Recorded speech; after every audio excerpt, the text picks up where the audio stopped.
One sequence doesn't fit all. Segmenting your welcome emails by lead magnet. The subscriber who grabbed your free template and the one who joined your webinar waitlist need two completely different welcomes. Picture two people opening their inbox on the same Tuesday morning. One downloaded your free Instagram caption templates pack because she's launching a side hustle this weekend.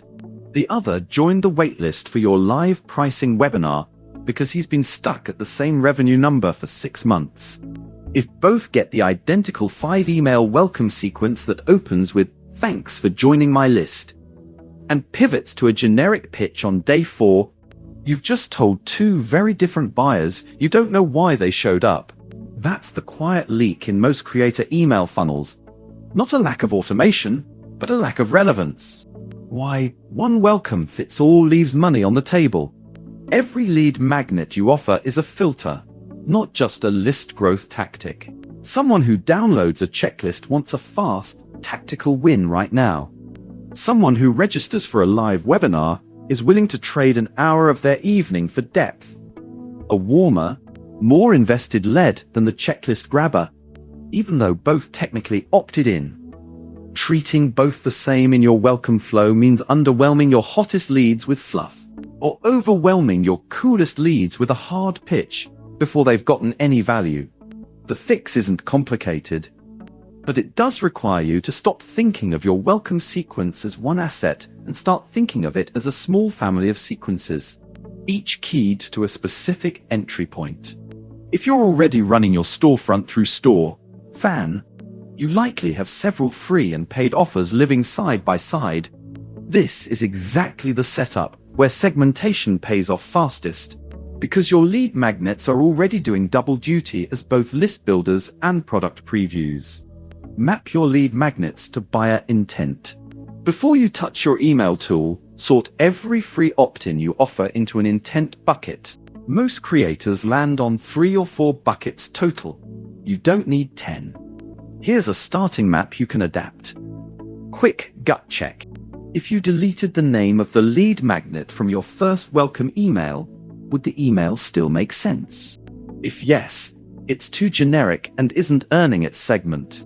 Building magnet-specific sequences in store.fan. You don't need 5 completely separate 20-email funnels. In practice, most creators get 80% of the lift from just splitting emails 1 and 2 per segment, then merging back into a shared nurture track from email 3 onward.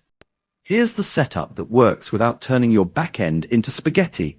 List every free opt-in currently live on your storefront and assign each one an intent bucket from the table above. Add a tag or source field at sign-up so you know which magnet triggered the opt-in.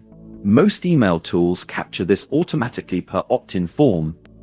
Write a distinct email for each bucket that references the specific magnet by name and delivers on its exact promise.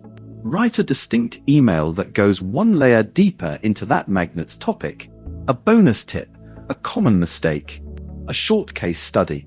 Merge into one shared email, 5 sequence that nurtures trust.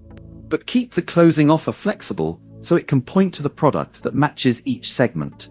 Check your customer list in your store.fan dashboard monthly to see which lead magnets are actually converting into paying customers, not just collecting emails. Retire or rewrite any magnet whose segment consistently produces opens but 0 purchases after 60 days.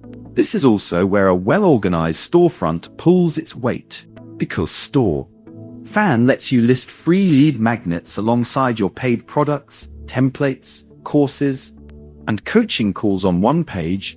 You can literally watch which free offer people grab before they buy, and reference that specific path in your welcome copy. If you haven't set this up yet, you can create your store and have your first segmented magnet live today. The content swap. What actually changes between sequences? The mechanics matter less than the words. Here's what should genuinely differ between a template download sequence and a webinar waitlist sequence. Subject line specificity. Your caption templates are here, plus one bonus, beats welcome to the list every time, because it proves you know exactly what they came for. The opening sentence. Reference the exact pain the magnet solves. A checklist subscriber opened it because something felt overwhelming. Name that feeling in sentence 1. Proof type. Quick win subscribers respond to before-after screenshots. Webinar subscribers respond to a short story about a past attendee's result. Urgency level. A webinar waitlist email can reference a countdown to the live date. A template download has no natural urgency, so lean on curiosity and usefulness instead. The ask. Quick win subscribers aren't ready for a $200 course pitch on day 1. They're ready for here's the paid version with 40 more templates. Match the size of the ask to the size of the free gift. A welcome email that references the exact thing someone just downloaded doesn't feel like marketing. It feels like customer service. That's the whole trick. Timing differences matter too. Segmentation isn't only about words. It's about when those words land. A checklist subscriber should get email 1 within minutes. They're mid-task and actively wanting the download right now. A webinar waitlist subscriber can handle a slower cadence with a reminder 24 hours out and another 1 hour before, because their commitment is date-bound rather than moment-bound. A free mini-course or challenge needs a rigid daily cadence. Miss a day, and you lose the accountability hook that made the format work in the first place. Mismatched timing is one of the most common reasons a well-written sequence still underperforms. Common mistakes when segmenting welcome sequences. Segmenting by demographic instead of intent. Age, location, and job title matter far less than what someone actually just clicked to get. Building 10 hyper-narrow sequences instead of 3 or 4 solid ones. Complexity kills maintenance. And most creators abandon over-segmented systems within a quarter, forgetting to update the sequence when a lead magnet is retired or replaced. So new subscribers get emails referencing a download that no longer exists, pitching the wrong format, offering a coaching call to someone who downloaded a $9 template when a paid template bundle would convert far better at that trust level. Never checking the data. If you're not looking at open and click behavior per segment, you're guessing, not segmenting. If any of this feels like more moving parts than your current toolkit can handle, that's a sign it's time to consolidate. A storefront that houses your lead magnets, paid products, and customer list in one place, rather than scattered across a landing page builder, a cart tool, and a spreadsheet, makes this segmentation exercise far easier to execute and maintain. Check the plans to see what's included at each tier, including which plan removes platform fees entirely so more of every sale stays with you. FAQ. Segmenting welcome sequences by lead magnet. The creators who get the most out of their free lead magnets aren't the ones with the cleverest freebies. They're the ones who follow up like they actually remember what was downloaded.